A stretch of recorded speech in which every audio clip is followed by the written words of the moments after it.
I know we have Representatives Nix and Robinson from this area, so I want to welcome them.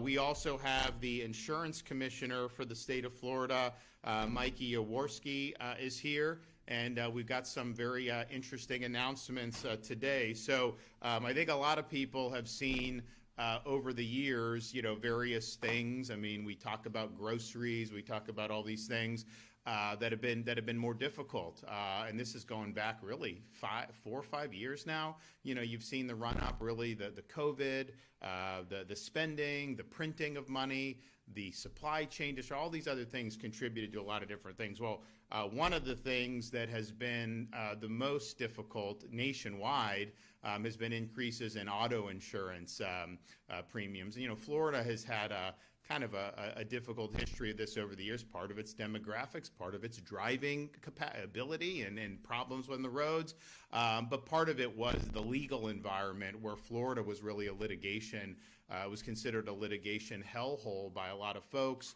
and that contributed to consumers having to bear more costs with respect to auto insurance. And so one of the things that we did recently was do major litigation reform in this state. The end of 2022, the beginning of 2023. A lot of people have been talking about doing this for like 20 years, but it's not easy to do. You got to get the legislature to do it, and all you got to do, you drive around the state of Florida, you get on the highways, and what do you see? You see signs for lawyers, right? And the lawyers want to bring lawsuits, and obviously the legal profession over many decades has transformed from a profession to a business. And so they're trying to make money off this stuff, and they obviously want to be able to bring more lawsuits.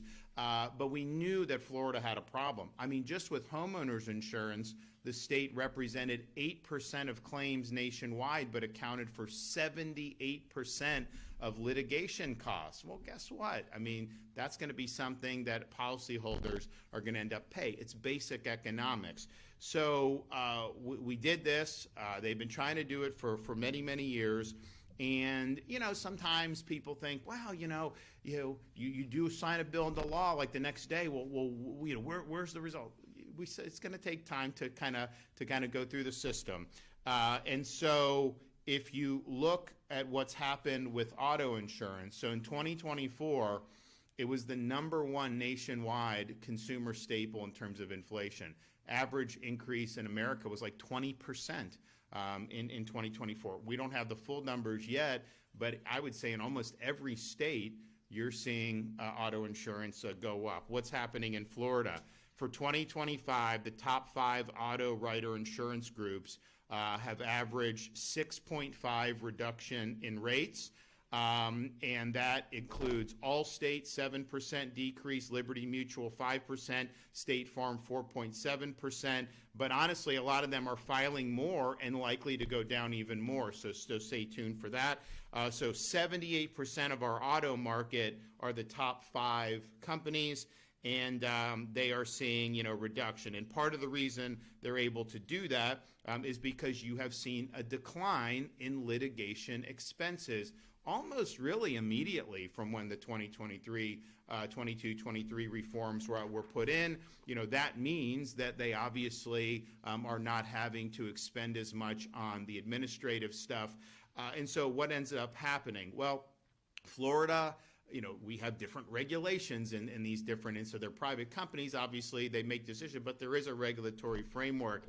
And we do have consumer protections in this, especially for people with auto insurance policies. So as they submit different rates, and they're entitled to do that as long as it's within the framework, they do look back at years prior to see if companies actually owe any of the policyholders anything. And so Commissioner Jaworski has been working with these companies because given all the money that's been saved with these reforms, now looking back even a couple years, consumers now have an ability or have even a right to be able to get some of these refunds. And so we're able to announce today that with thanks to Commissioner Jaworski, he has secured almost $1 billion in credits for Progressive auto insurance policyholders. And so the savings that we've seen because of the litigation reforms now means they are going to be giving you, and it depends on how long you've been with Progressive. You've been with Progressive this whole time, you're going to get a bigger rebate, and it might be a check, it might be a credit on your bill, but the average across Florida policyholders is going to be a $300 rebate, and that's just for Progressive. And so a commissioner is in negotiations with the other major auto insurers to do similar, and we think a lot of this is going to be very similar. We don't think that there's been a big difference amongst different carriers. So if you're in some of these others, State Farm, all these others, and don't forget the Progressive, this rebate of almost $1 billion, that's on top of, they just filed again, right, for more reduction. So they're 10, 15%, maybe even 20% down once this whole year goes on for their policyholders, and then you're going to end up getting almost $1 billion back with this. And so, and Progressive, they you know, these companies are highly regulated. They had to do an SEC filing, and it says, since Florida's insurance reform was enacted, we've seen lower loss costs on certain types of claims and favorable reserve deployment, and we have experienced strong in Florida personal auto business. And so people want to expand in Florida. It used to be you didn't want to be in Florida. Part of it's demographic, part of it's bad driving, but part of it was legal and litigation. And so you see that. So you're seeing a big decline in all of this with terms of, here's the thing. You would see litigation where the policyholder the dispute would be over like $50,000, and then the lawyer ends up getting like $350,000. Well, why would we want a system that encourages that? And so Florida has done a lot to do it. So I think we'll be, by the end of the year, you'll have the rest of the companies. Probably, yeah, 1st of January. By the 1st of January, you're going to have all these. But I don't think there's any reason to think these other companies are any different than Progressive. I think you're going to see rebates. I think you're going to see maybe checks, however they decide to do it. And he wants to negotiate it. Now, there is some regulatory, you can do like a club, but it's better to do carrot and let's just get this out the door for people rather than have to go through some type of protracted litigation. But I think a lot of the companies understand what's going on. So that's a big deal. That's going to be very helpful for folks. And I think that there's going to be more to come. And I think the trend is, because of what's happened with these litigation reforms, litigation expenses are down. That's why they're now filing even more rate reductions, because they see that and they're doing it. So, and it puts the consumer in a good spot, because if Progressive is down 15%, whatever, and you have a different, well, you could try to get, and then you go to there, go the other way. That's really puts the consumer, I think, in a much better spot than they have been in previous years. And I think that they're all going to be, basically, if they want to keep business. I have some people telling me, like, oh my gosh, first time I got declines in auto, I got this and that. A lot of people were happy. Then some people were like, I didn't get a decline. I have the same. And I was like, well, did you shop around? They're like, no. I was like, well, shop around. Oh yeah, you're right. I got it. So I think that that's going to be good news. I think that's going to continue. So that's on the auto, and we're really excited about the prospects there. We also have homeowners insurance in terms of what we've been able to see with that. And like I said, auto insurance was the #1 inflationary. If you look around the country, sometimes you don't, the way it's portrayed, locally, huge increases across the country. In fact, a lot of companies have left California, they've left Midwest. They're not even offering policies in some of these parts of the country. And I think part of it is because they had the approach of, they were going to dictate here, dictate there. No business is forced to do business. Like, they can just decide not to, right, if it's not a good environment. So they've not done well. So we've been able to do the major reforms with respect to homeowners insurance. And so the result has been, we now have, let's see, I got these here. Okay. So if I don't quote the statistics right, someone will say something. So as of the end of September, So again, it's a regulated market. Private companies, they could do, but there's certain regulations. So they file these requests and they have to justify it under the law. 150 residential policy companies have done 150 filings for either rate decreases or 0% increases. And so in 2024, we had 33 companies. Since January 24, 33 companies have filed for a rate decrease. 46 companies have requested no change or 0%. One of the largest insurers in the state, Peninsula, requested the largest decrease for the company in modern history, 8.4% for homeowners premiums, including even 12% for condo owners, which has been a very difficult issue. You know, we had to get the legislature to change to try to keep people in their condos because they were being driven out. So we were able to do that, which is really good. So the 30-day average that Mike's office is getting for homeowners rates is down 1.3%.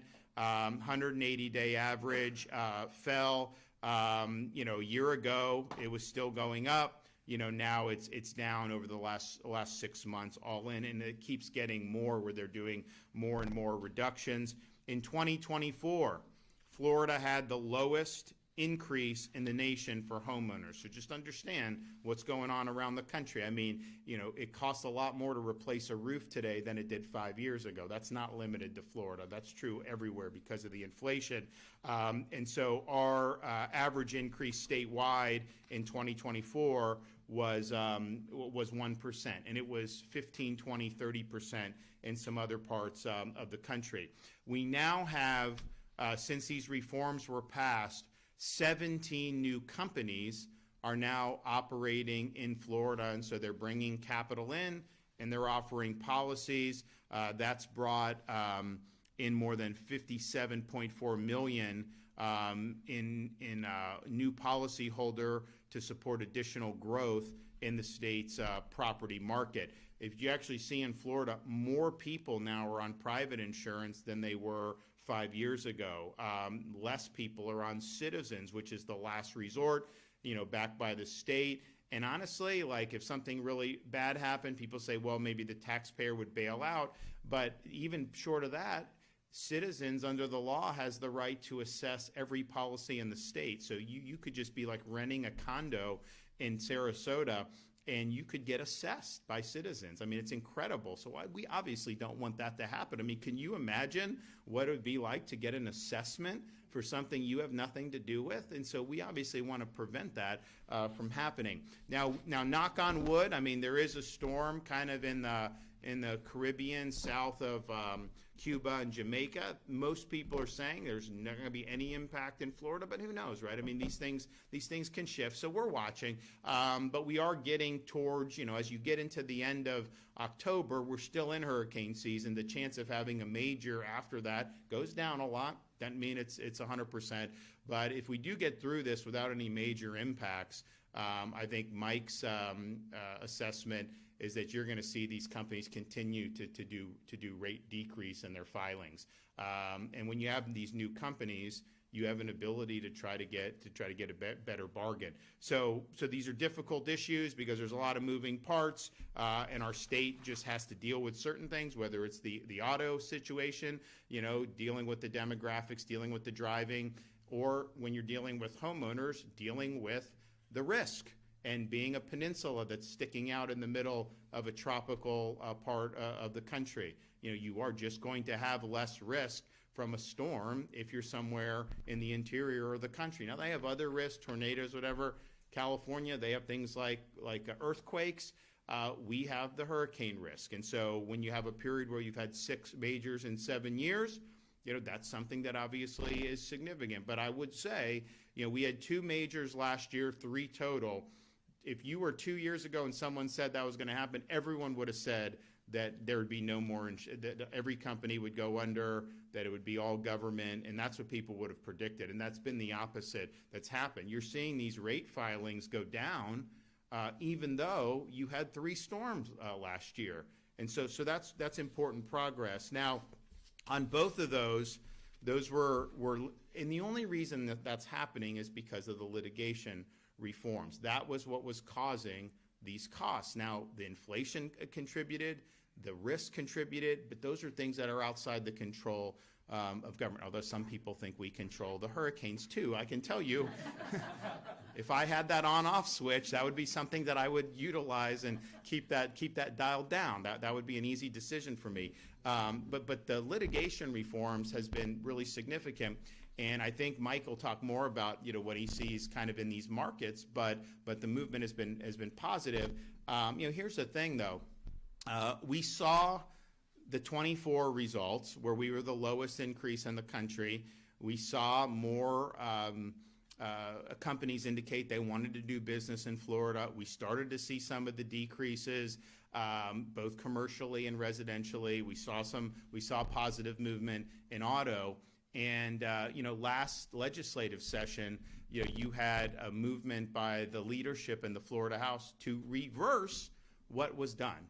And I don't know why that would have been done. The own analysis that produced some of the bills said that it would lead to a spike in homeowners insurance premiums. Why would we want to be doing that? I understand there's lawyers who want that. I get that. But you didn't get elected to represent lawyers. You got elected to represent your constituents. And so that crashed and burned, the attempt to reverse those reforms. The Senate said they weren't going to do anything with it, even if it passed the House. And I obviously would not have let it go into law. But these results that you're seeing, you're getting $1 billion back from an auto insurance company because of those reforms. That's the only reason that is happening. You're going to get more money back for people that are in other policies other than Progressive. That is only because of those litigation reforms. So that was very misguided to try to do that. It didn't work. It crashed and burned. But going forward, I think we got to make sure that we continue going on the course where you've seen measurable results. And also with that in mind, when we were, it was hard to get all the reforms done. There was a lot in the legislature initially, a couple years back before this, that just wouldn't do it. But we tried to do whatever we could to be helpful. So one of the things we did was we did the My Safe Florida Home program.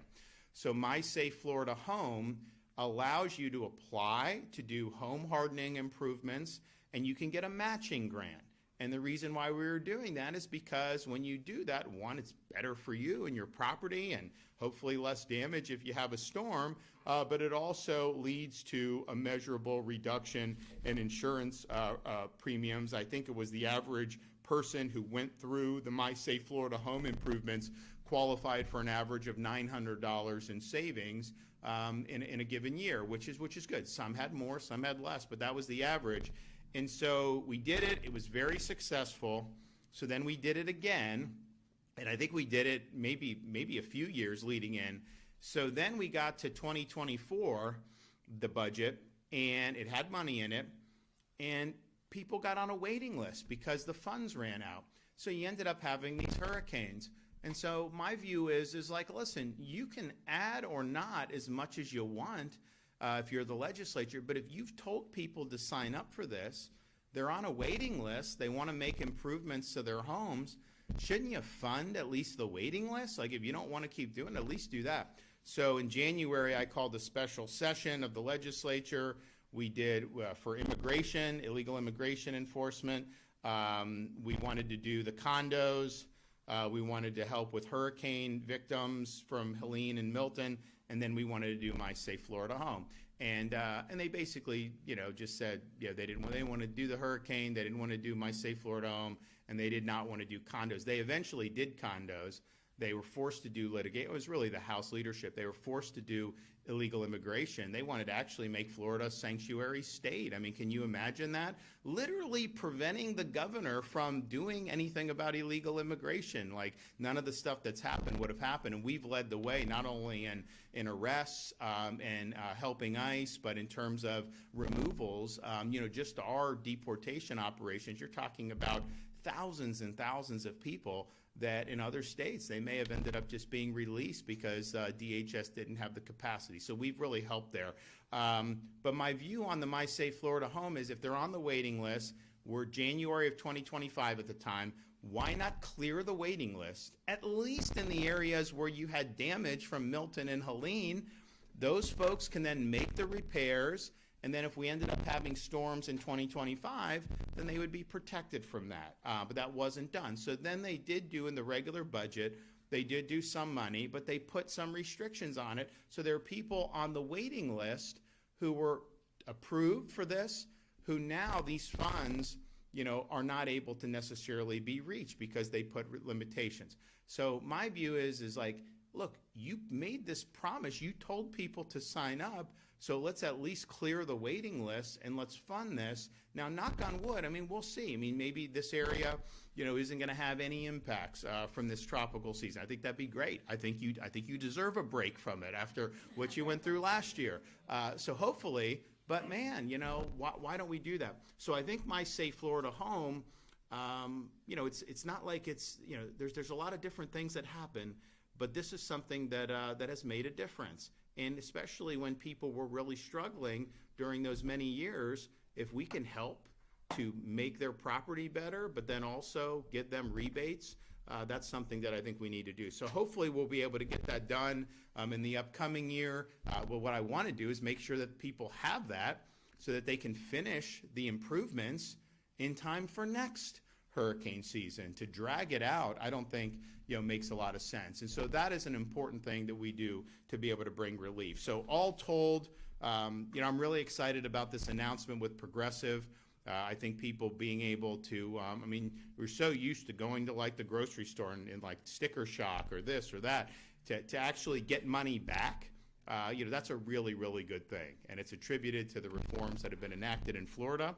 And we want to see, I know Mike's going to work with all the other companies to get that statewide across all our carriers. I don't think there's a single carrier that's not going to probably be triggered, where these refunds aren't going to be triggered based on what's happened in terms of saving. So you end up having Progressive folks, policyholders, that's happening. More will happen. But then we also think they're going to be further reducing rates as we get through the balance of this year and into next year. So all told, that's great progress. So Mike, you want to come up and expand?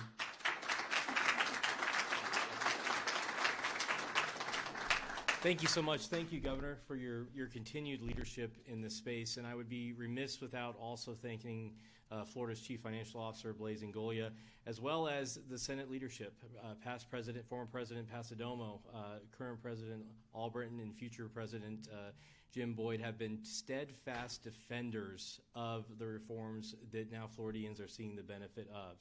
And I can tell you personally, day in and day out, it is not always the most pleasant experience to be the one that is deciding whether or not to raise rates. But the news over the past few years has been tremendous, and it is accelerating and it is increasing due to the reforms that were put in place.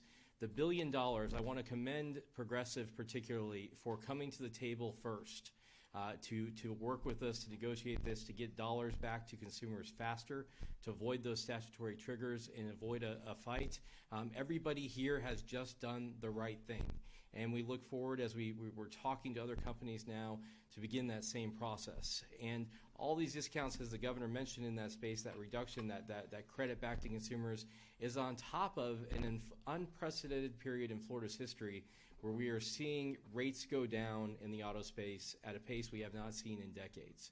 And that is directly attributable to the litigation reforms. What Florida did in this space, it did not eliminate the option for consumers to litigate against their insurer. It restored rationality to that space in the same manner that exists currently in 49 other states. It was tremendously difficult to get through the legislature.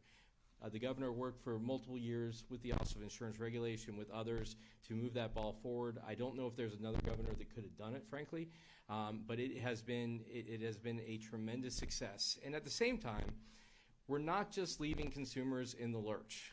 We are moving forward on, at the same time that tort reform was passed, insurer accountability was passed.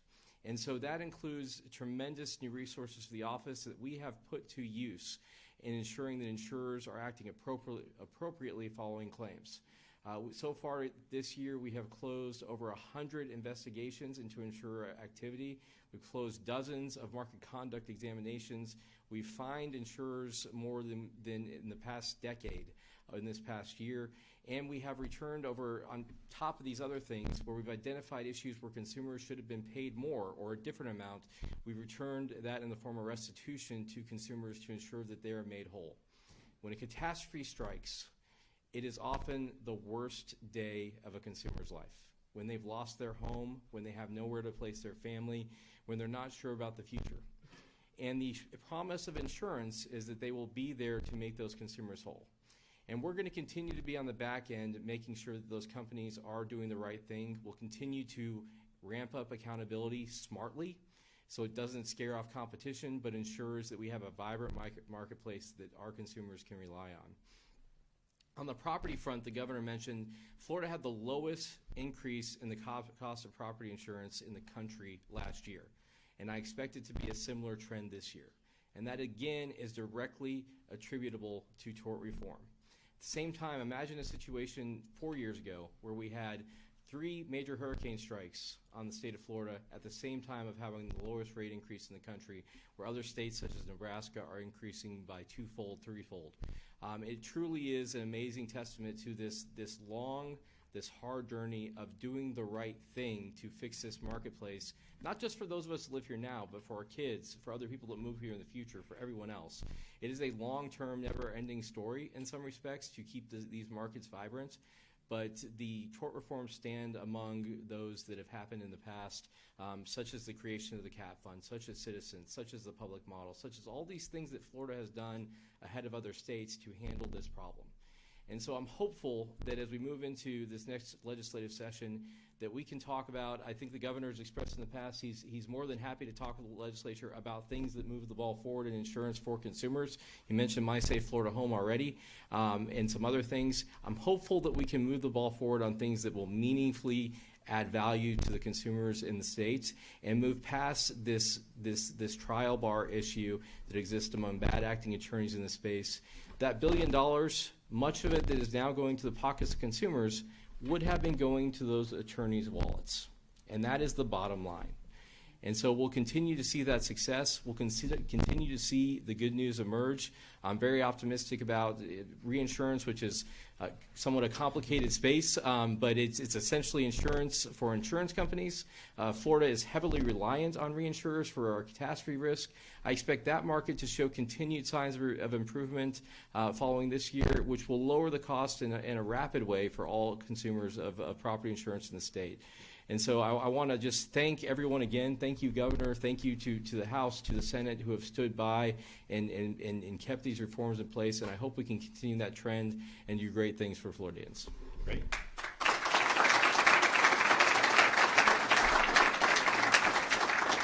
And so the reinsurance, because I didn't mention that, it was down for after June. What was it, down like 6%, 10%?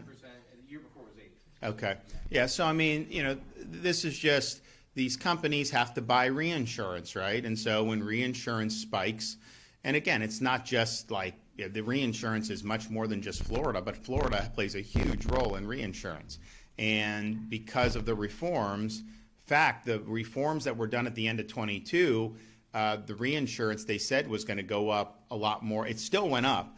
But when they saw the reforms, the increases were less than what they had thought. Now you're starting to see decreases, and likely we'll continue to see more of those decreases, which just makes it more economical to be able to offer different policies. So very complicated subject, especially when you have a very complicated market like Florida. But those trends are undeniable, and I don't know what share off the top of my head Progressive has of the auto market in Florida, but $1 billion is significant, and if these other companies are doing something similar, that's going to be a lot of breath of fresh air. And as Mike said, do you want that refunded to you as a policyholder or funneled to lawyers and put in there? I mean, like, is that even a debate? I mean, of course, what we're doing is the right thing to be able to get done. So thanks for everybody that's been involved in it, and thanks for Mike for leaning in and getting the negotiation done. And I know hopefully over the coming weeks and months we'll have more great news in terms of some of these companies also doing the refunds for their consumers. All right, we got any questions? Governor, you haven't had any issues with Chad Chronister and the testing scandal that's going on over at HCSO? I am not up to date on that, so I'll reserve comment. Governor DeSantis, I was going to ask, how do you think working with Senator Jim Boyd as Senate President will help, especially since his background is based so much on insurance? Well, I think Jim's been a great ally to our administration. I think he's done a great job representing the people of this region. And on this issue, he probably knows as much or more than anybody in the Florida Senate. And when all this stuff was being pushed earlier this year to unravel the hard work, I mean, he was very much steadfast against doing that because he understands the issues and he saw the trends that were happening, and the worst thing you could do is reverse the trends. And it was interesting, when we did the reforms, we didn't want to be in a situation where, like California, they're leaving, right? The companies leave. They're leaving other states. And because then the consumer, if you only have one option, you have your defense against prices rising is a competitive market, right, as a consumer. Because, if you only have one monopolies doing it, well, then it's hard. So that's your defense. And we didn't want to be in that situation. Well, we saw the companies were interested when we did the reforms, but some of them said, well, we're worried that it may get reversed. I'm like, how is it going to get? I did not honestly believe they would try to do this earlier this year. I was really surprised. But I think now that really crashed and burned, I think people have a lot even more confidence. So I think that we've had a lot of companies come in, but I think you could even see even more attraction to the Florida market. And look, we can't. All the other stuff with Mother Nature we can't control. But the reality is we had 10 years where we had no impacts, right, for hurricanes. And if we can get through this year, that'd be great. But, man, imagine if we get on a run. We'll prepare to get – but if you get on a run on that, I mean, you're going to be in really good shape with all that. So I think Jim's been great on this and on a lot of other issues. And he's going to do a really good job as the president of the Florida Senate. Yes. Can you comment on the Schools of Hope legislation and some Sarasota County school board members' concerns that will impact negatively district resources? I don't think that's true. So I think what he's talking about, we did the Schools of Hope to really attract charter operators in areas that are very poor performing. And one of the aspects of that was if there's excess space in these school buildings, that the charter operator could use that excess space and then do a program. So we brought Success Academy down from New York City. So Success Academy, now Florida is favorable to school choice. New York is not, right? So Success Academy has gotten into the city in very difficult areas, going against the unions, going against the politicians, and they've had really significant success. And so when we started talking to them about coming, their view is, we're going where people say it can't be done. That's what they want to do. And so being able to provide operators like that some existing infrastructure that's not being utilized, makes economic sense, but it also helps attract folks to come in and do it. So I understand, why they're saying that. I don't think ultimately the critique is valid, and I think it's going to make a real difference. So they're starting in Miami, but their goal is to go to as many spots around Florida as they can in area. Now, we have more school choice than anybody in the country. So we have 500,000 plus kids on private scholarship, 400,000 plus in charter programs. Within school districts, we have over probably 750,000 at a minimum that are exercising choice options within their school district. When I was growing up, wherever your school was, I was Dunedin, I went to Dunedin High School. And that was that. There may have been some limited magnet, but it really has gone much different. So that puts the parent in a great spot because regardless of income level, you have an option for scholarship. You have an option for charter. And these charter school folks, they're not entitled to any students, right? They have to convince parents that you should send them to the charter school. And we have some of the best charter schools in the country as a result of that. But if those schools aren't doing the job, then parents are going to choose to go elsewhere. And I think what our school districts have had to do is they've had to innovate.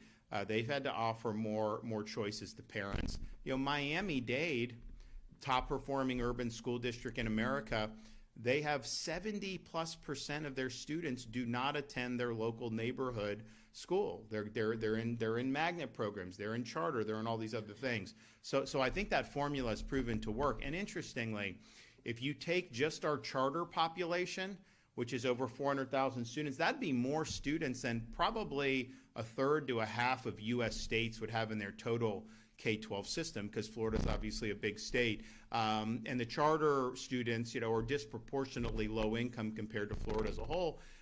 If you took their performance, they would be one of the top 5, if they were their own state, they would be one of the top 5 performing states in this country on these charter programs. And that's before you even have like a Success Academy. So I think it's going to work out well, and I think it's just going to provide more opportunities for folks, but particularly for people, even with all our choice, even if all the success with the charter, there's still kind of a view. It's like, well, some areas you're never gonna get. And I think Success Academies, their view is no, we can do well anywhere. Kids just need the right tools to be able to realize their God-given potential, and that's what we want to see for everybody. Yes. There's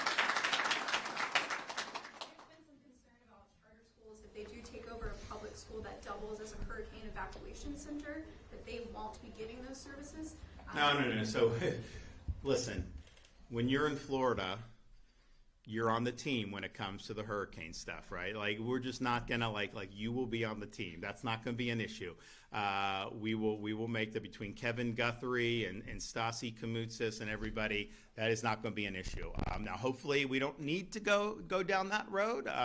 It's been nice thus far to be, we're in the last third of October, and we've had nothing even close. You got to knock on wood, because we may have to prepare. Something may happen, in the balance of the season. But no, we've created a very good culture here in Florida that when these things hit, listen, this area, got hit, Helene, which was kind of crazy. It was so far off the coast and did so much damage with the surge, and particularly as you go further north from here, and then to have Milton right on the back.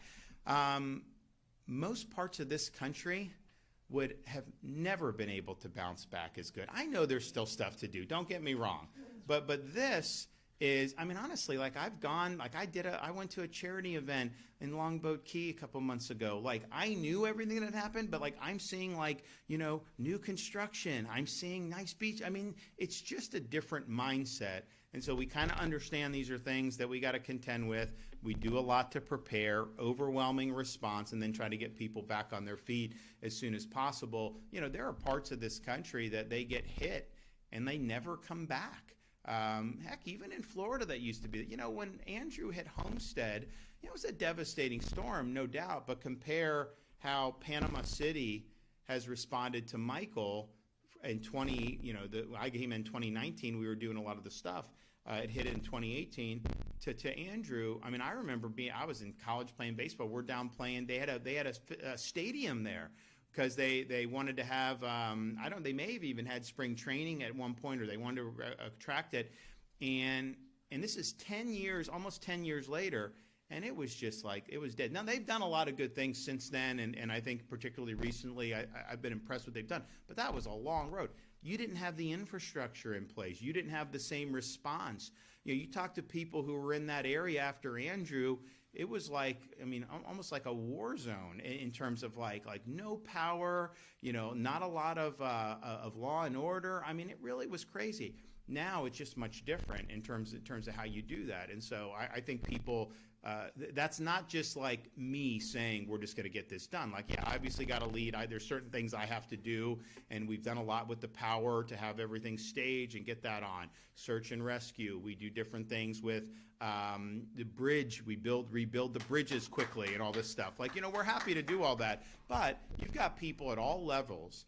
You got people in local law enforcement. You got people in local EM. You got charities that get involved in this. The school system. All of this across the board. We really do a good job of coming together as a state, and that's just the culture that has been created here over the years. And so it's not going to be an issue. We will make sure that we got what we need in that regard. All right, guys. Thanks so much. Great to see y'all.